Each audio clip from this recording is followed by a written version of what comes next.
आज के सेशन में हम बात करने वाले हैं बेसिक एक्सेल के टॉपिक में फाइल मेनू के बारे में। तो चलिए हम शुरू करते हैं इसको। देखिएगा, मैं डेस्कटॉप पे एक एक्सेल वर्कबुक ओपन करता हूँ। देखिए, मैंने राइट क्लिक किया, न्यू पे गए और यहाँ से माइक्रोसॉफ्ट एक्सेल वर्कशीट में यहाँ से ले रहा हूँ। ये मैंने क्लिक किया और इसको मैंने आज फाइल मेनू इसका नाम दे दिया। अब मैं इसको ओपन करता हूं। ये देखिएगा, कई बार देखा होगा किसी के उसमें डिफ़ॉल्ट में 3 वर्कशीट आती हैं। यहाँ हमारे पास डिफ़ॉल्ट में एक ही वर्कशीट मिल रही है। अभी जो 2021 के बाद 365 में, क्योंकि रोज़ और कॉलम्स इंक्रीज कर दिए गए हैं, जो मैंने पिछले अपने सेशन में बताया था आपको, तो इस कारण से अब one sheet as a default दी जाती है। आप चाहें तो इसको बढ़ा सकते हैं वहाँ पे फाइल मेनू में जाके, कि आप जब भी वर्कबुक ओपन करेंगे तो उसमें जितने नंबर ऑफ़ सीट्स आपको रिक्वायर्ड है वो मिल जाएंगी। और ये आप यहाँ से भी इन सीट्स को इंक्रीज़ कर सकते हैं, ये मैं पहले ही बता चुका हूँ। तो आज हम बात कर रहे हैं फाइल मेनू की। देखिए, फाइल मेनू में सबसे पहले आप देखेंगे, आप होम टैब में देखेंगे तो यहाँ आपको सबसे पहले तो हेलो संदेश मिलेगा, जिसमें good evening, good morning, good afternoon आपको लिखा हुआ मिलेगा, जो कि रियल टाइम जो हमारी वॉच है उसके थ्रू आ जाता है।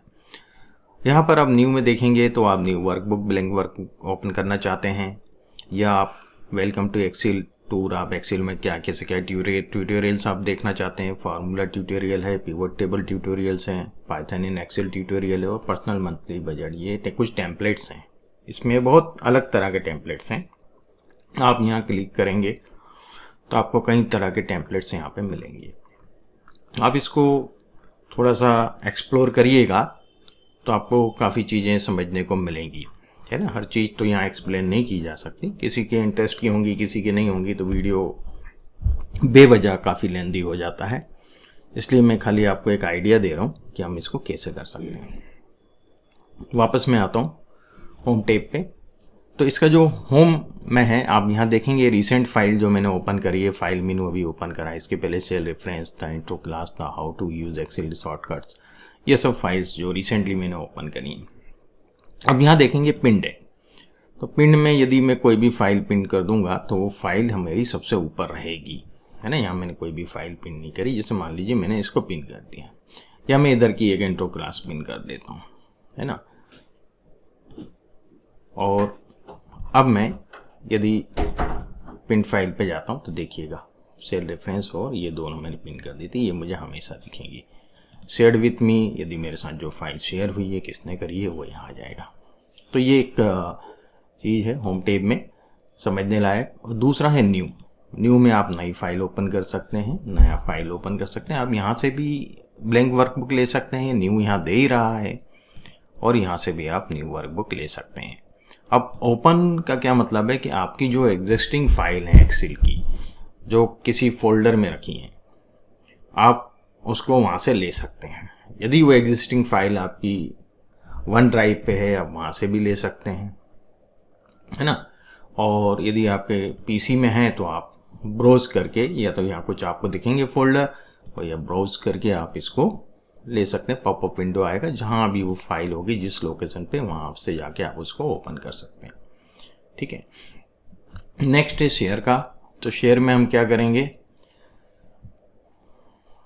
ये ओपन हो जाए थोड़ा सा।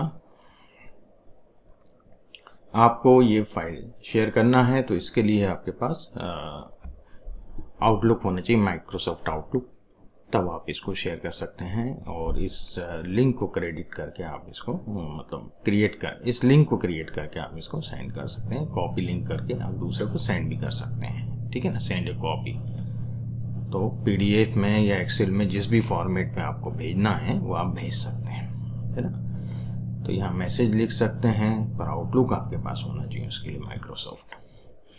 आगे हम बढ़ते हैं, शेयर के बाद आते हैं गेट एडिंस।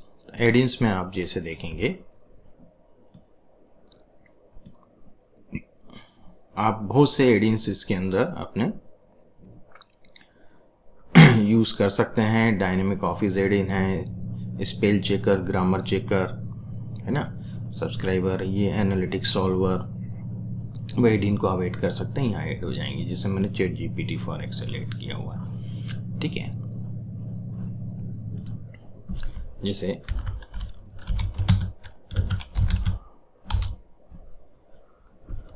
यहाँ देख रहे हैं ना आप, बहुत सारे चैट जीपीटी फॉर एक्सेल ये मैंने ऐड किया हुआ है यहाँ पे, तो आप इधर से ऐड कर सकते हैं और फिर आप बाद में इसका उपयोग कर सकते हैं। ठीक है, तो इसको सबको हम एक्सप्लोर करना रहता है। अब इन्फो जो है वो आपको आपके पूरे इस वर्कबुक के बारे में इंफॉर्मेशन देता है।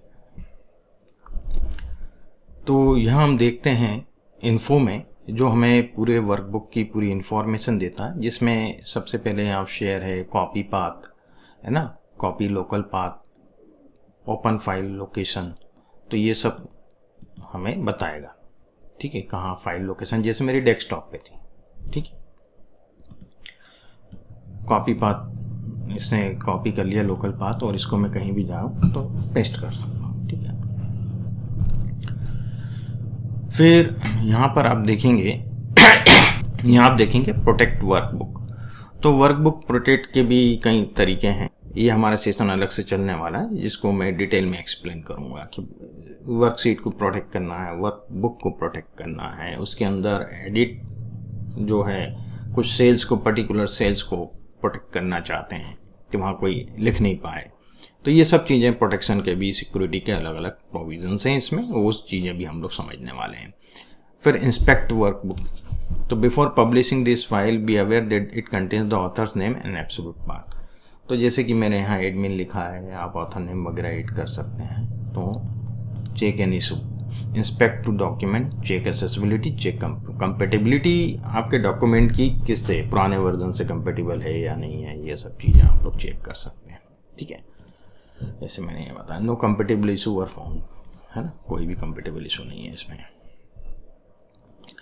फिर हम आते हैं इन्फो में ही और चीज़ें देखते हैं। मैनेज वर्कबुक, तो आप यहाँ देखेंगे रिकवर अनसेव्ड वर्कबुक वगैरह, ब्राउज रीसेंट अनसेव्ड वर्कबुक, है ना, रीसेट चेंजेस पेन, तो ये सब इसके अंदर दिया। थोड़ा सा आप इसको एक्सप्लोर करेंगे, इतना इंपॉर्टेंट नहीं है इसलिए मैं ज़्यादा इसके डिटेल में नहीं जा रहा हूँ।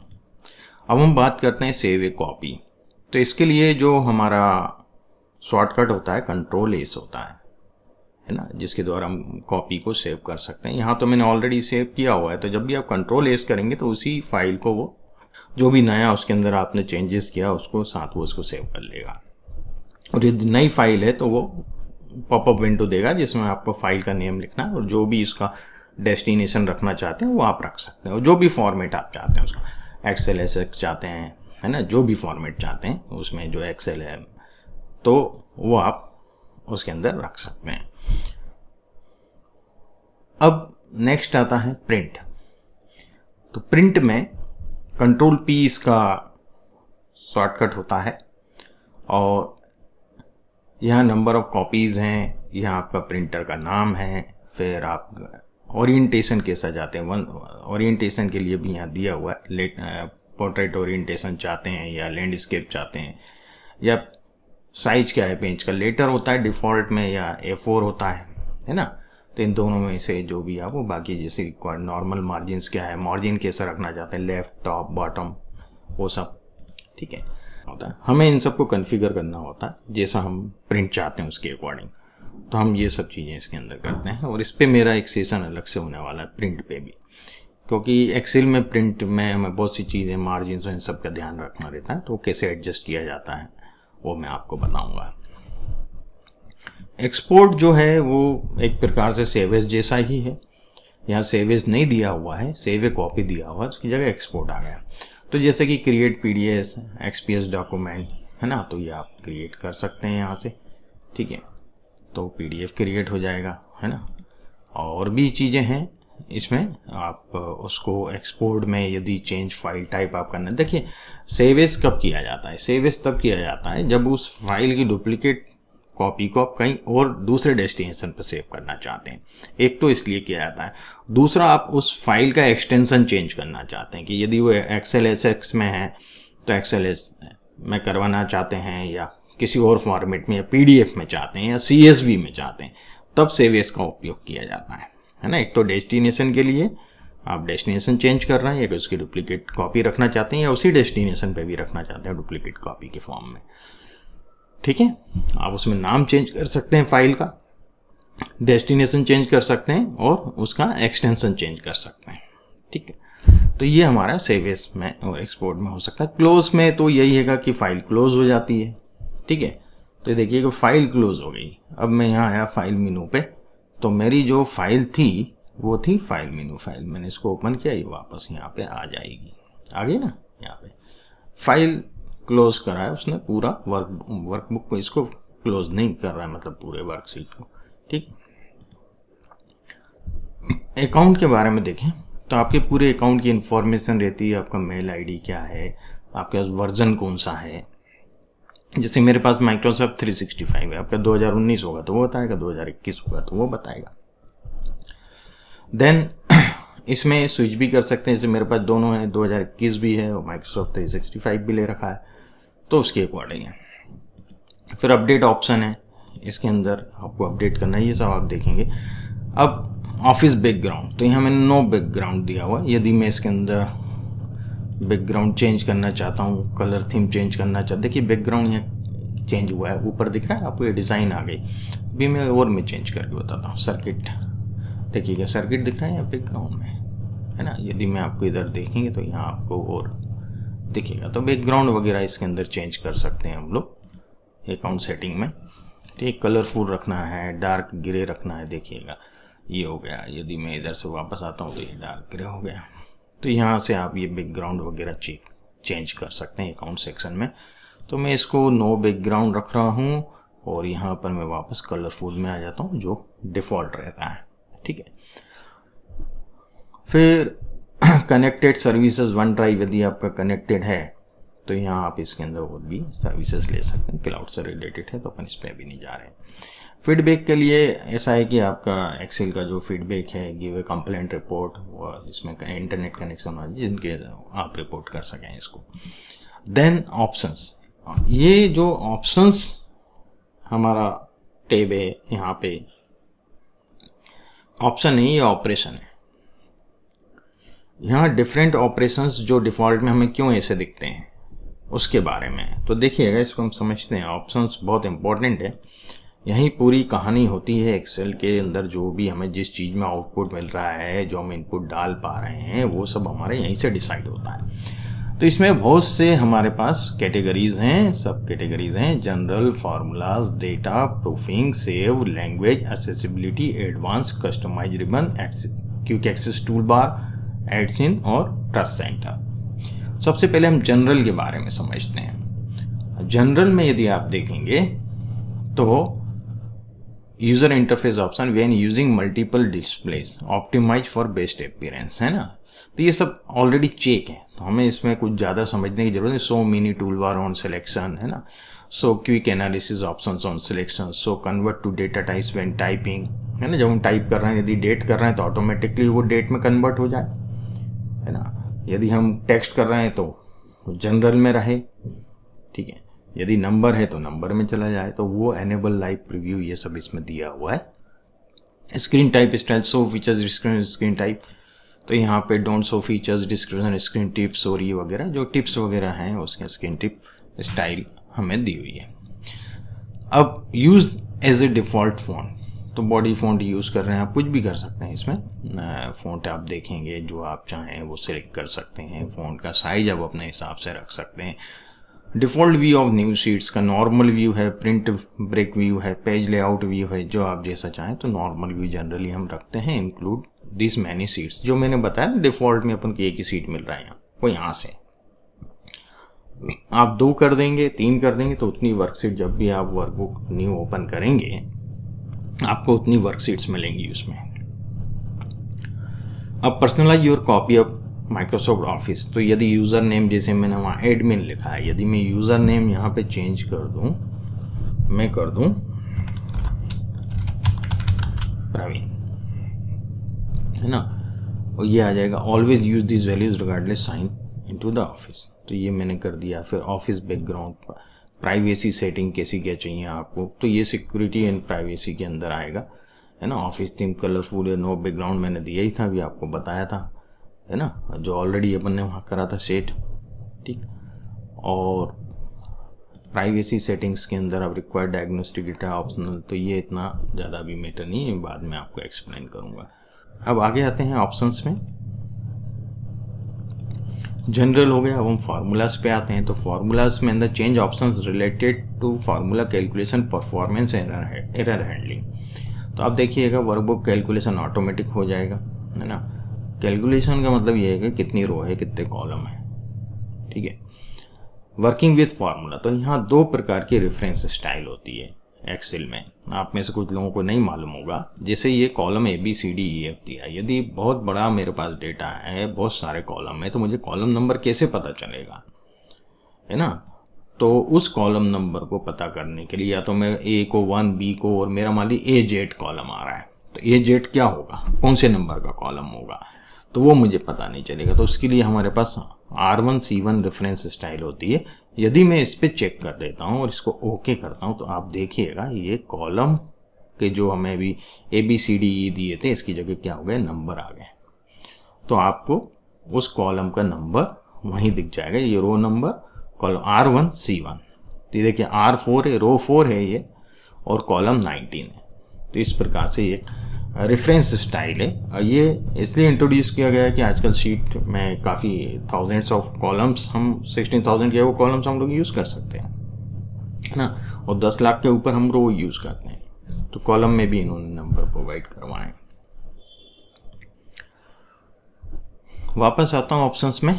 मैं इसको फार्मूलाज में R1C1 को वापस से मैं A1 रेफरेंस स्टाइल में कन्वर्ट करता हूँ। फार्मूला ऑटो कंप्लीट में वही होता है कि आपने एक सम का एस लिखा और इक्वल करके तो फार्मूले दे, आप टेब दबाएंगे फार्मूला इंसर्ट हो जाएगा, है ना। Table names in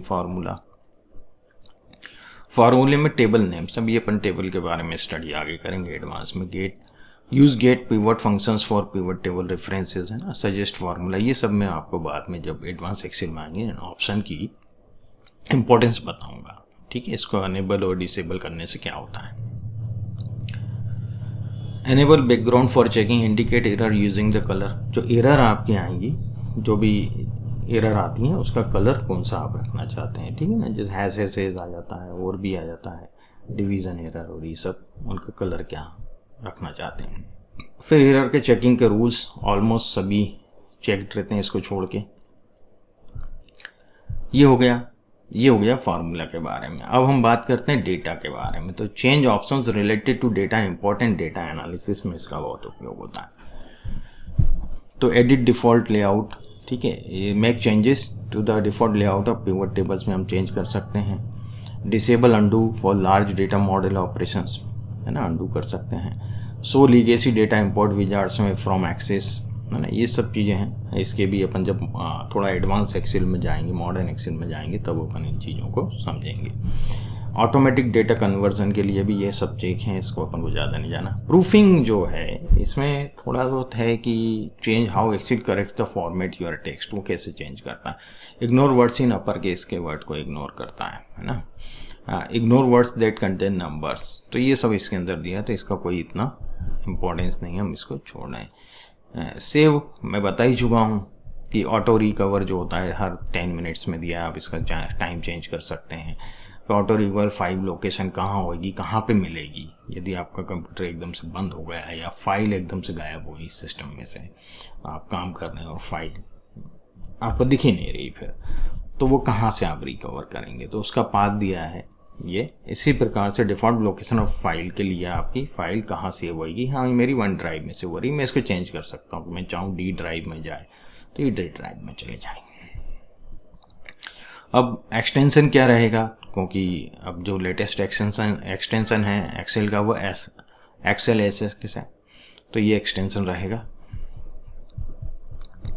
offline editing options वगैरह ये सब दिए हुए हैं। Days to keep files in the Office document cache, तो ऑफिस डॉक्यूमेंट कोच में जो फाइल है, रिकवर्ड फाइल है, वो 14 दिन तक आपकी रखी जाएगी, ठीक है। लैंग्वेज की बात करें तो इंग्लिश ही रहेगी, इसमें कोई दो राय नहीं है। असेसिबिलिटी की बात करें तो मैक एक्सेल मोर असेसिबल, हम कितना और इसको एक्सेस कर सकते हैं। तो फीडबैक ऑप्शंस हैं यहाँ पे, एप्लीकेशन डिस्प्ले शो, तो ये इतना कोई फ़ॉन्ट साइज 11 है और ये सब दिया हुआ है। एडवांस एक्सेल में एडिटिंग ऑप्शन में यदि आप देखना आफ्टर प्रेसिंग एंटर की, तो हम जनरली एंटर करते तो नीचे की तरफ ही जाते हैं, जैसे आप यहाँ देखेंगे, है ना। तो मैं यदि यहाँ एंटर करूँगा तो मैं नीचे जाऊँगा, राइट या लेफ्ट या टॉप की तरफ नहीं जाऊँगा। तो यहाँ से अपन ऑप्शन चेंज कर सकते हैं, राइट अप लेफ्ट, हम कुछ भी इसके ऑप्शंस दे सकते हैं। तो ये वो enable fill handle and cell drag and drop है ना, वो जो हम ड्रैग ड्रॉप करते हैं।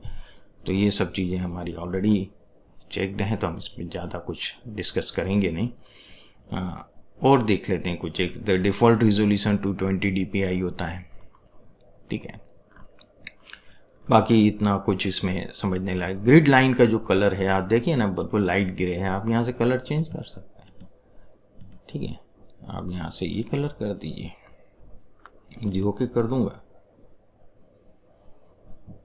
ग्रिड लाइन का कलर चेंज हो गया, ठीक है। तो आप जैसा चाहें वैसे ग्रिड लाइन के कलर कर सकते हैं। ये सब एडवांस में ऑप्शंस हैं।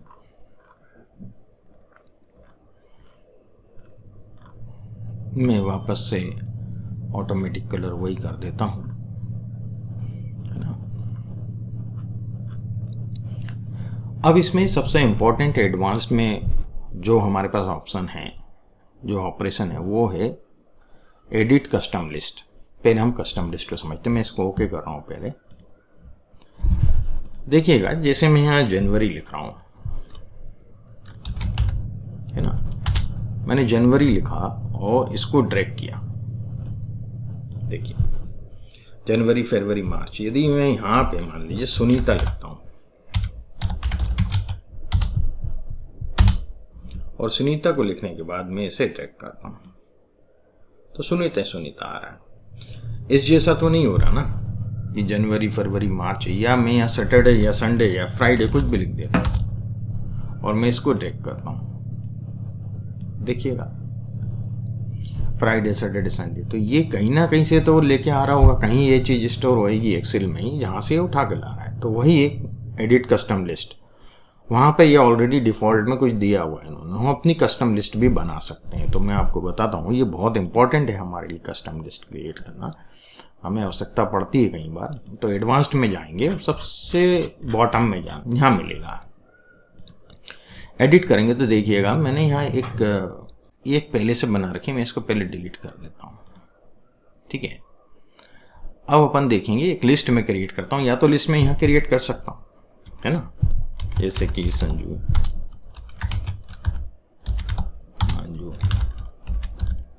अंजू साकेत, कुछ भी नाम मैंने रेंडमली लिख दिया, ऐड करूँगा तो यहाँ ऐड हो गया। अब मैंने ओके किया। अब मैं इनमें से संजू मंजू कुछ भी नाम लिख दूँ, साकेत मान लीजिए, मैंने साकेत लिख दिया और अब मैं इसको ड्रैग करता हूँ। तो साकेत के बाद संजू मंजू अंजू साकेत, संजू मंजू अंजू साकेत, इस प्रकार से मुझे मिलेगा। तो ये कस्टम लिस्ट होती है कि यदि आपको एम्प्लॉइज़ के नाम बार बार चाहिए, कस्टम लिस्ट क्रिएट कर सकते हैं।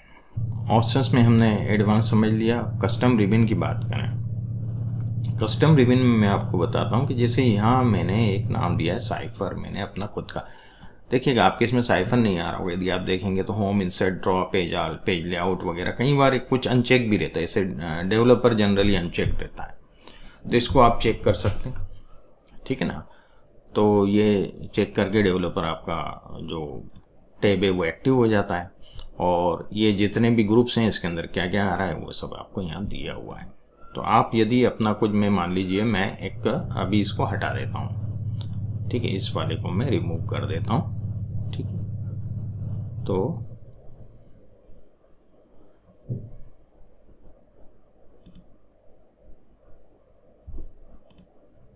ये रिमूव कर दिया मैंने, यहाँ से हट गया। अब मैं एक नया रिबन चाहता हूँ कि यहाँ मुझे मिले, है ना, रिबन विद टैब और उसके ग्रुप्स वगैरह जो भी मैं रखता हूँ वो सब यहाँ पे मुझे मिल जाए। तो मैं पहले तो इसको ओके कर दूँ, तब तो हटेगा ये यहाँ से, है ना।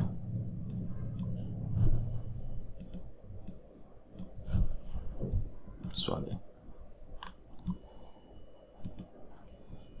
ये हट गया यहाँ से। अब मैं यहाँ पर एक नया रिबन डालता हूँ, कस्टम करना चाहता हूँ, तो मैं न्यू टैब लूँगा।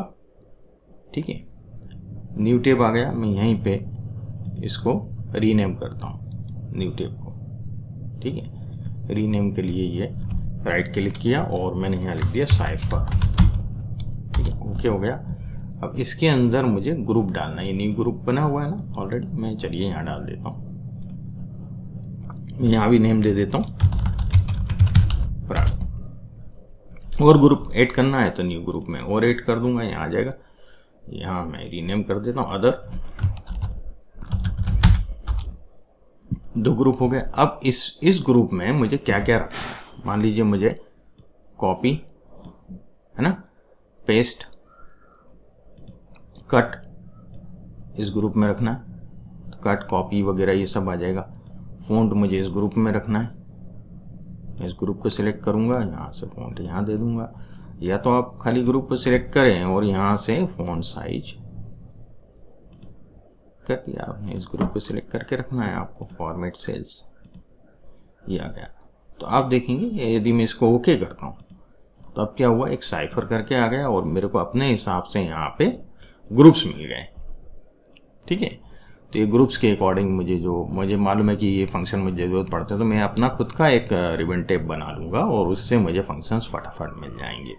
ये एक ऑप्शन होता है आपके पास कस्टम रिबन में। और भी कस्टम रिबन में है कि आप इसमें भी कुछ ऐड करना चाहते हैं, कुछ हटाना चाहते हैं किसी टैब में से, तो आप कम ज़्यादा कर सकते हैं। अब बात आती है क्विक एक्सेल टूल बार। तो ये कि क्विक एक्सेल टूल बार यहाँ होता है ऊपर, आपको जो बहुत ज़्यादा फ्रिक्वेंटली ज़रूरत पड़ रहा है जिन ऑप्शंस की, वो आप उसको यहाँ रखते हैं। आप चाहें तो यहाँ से हटा सकते हैं, ठीक है ना, और चाहें तो आप यहाँ से ऐड कर सकते हैं, जो भी आप चाहें वो आप ऐड कर सकते हैं क्विक एक्सेल टूल बार में। ठीक है, ये हो गया। Then quick Excel tool bar आपको समझ में आ गया, ये समझ में आ गया। ऐड सीन तो जो है यहाँ से आप जो नई चीज़ें हैं वो एक्सेल ऐड सीन, COM है, एक्शन से, ये मैं जैसे मॉडर्न एक्सेल में जाएंगे जहाँ में ज़रूरत पड़ेगी कैसे एडिंग्स करना है वो मैं बता दूंगा। ठीक है, ट्रस्ट सेंटर में कुछ नहीं है, ये माइक्रोसॉफ्ट से रिलेटेड है। तो आज के सेशन में हमने ये समझा कि फाइल मेनू में क्या क्या चीज़ें हम लोग कर सकते हैं, जो कि बहुत इम्पोर्टेंट था, जहाँ से हम पूरे वर्कबुक को कंट्रोल करते हैं, वो सब फाइल मेनू के थ्रू होता है। दोस्तों, यदि आप लोगों को मेरे सेशन पसंद आ रहे हैं तो आप इसे लाइक करें, सब्सक्राइब करें और बेल बटन को अवश्य दबाएं, ताकि भविष्य में आने वाले जो भी मेरे न्यू वीडियोज़ हैं उसका नोटिफिकेशन आपको मिल सके। धन्यवाद।